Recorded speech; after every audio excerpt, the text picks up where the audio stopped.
सुधाकर बडगुजर यांच्यासह 15 माजी नगरसेवक करणार भाजपात प्रवेश। शेकडो कार्यकर्त्यांचा बडगुजरांचा ताफा मुंबईच्या दिशेने रवाना।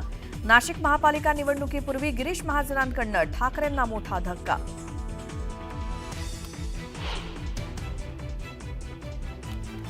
संतोष देशमुख हत्या प्रकरणी बीडच्या विशेष न्यायालयात आज सुनावणी। वाल्मिकरांना दोषमुक्तीसाठी केलेल्या अर्जावर सुनावणीची शक्यता।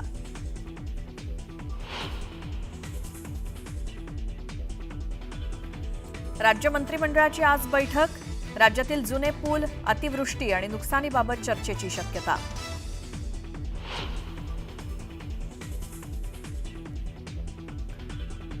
लाडकी बहीण योजनेनंतर वारकऱ्यांसाठी पुन्हा एकदा निधी पळवापळवी। वारकरी दिंड्यांच्या अनुदानासाठी सामाजिक न्याय विभागाचा निधी वळवला। राज्यातील विकास प्रकल्पातील कंत्राटदारांची सुमारे 90,000 कोटींची देणी थकीत। देणी फेडण्यासाठी राज्य सरकार कर्ज काढणार।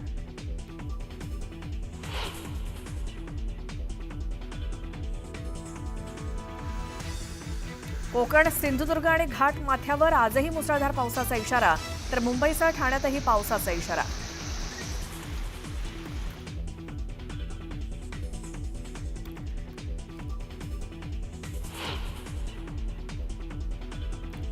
कॅनडामध्ये होणाऱ्या G7 समिटमध्ये पंतप्रधान मोदी होणार सहभागी। जगातील 7 प्रमुख देशातील प्रमुखांची बैठक, तर ऑपरेशन सिंदूरनंतर पहिल्यांदाच ट्रम्प आणि मोदींची होणार भेट।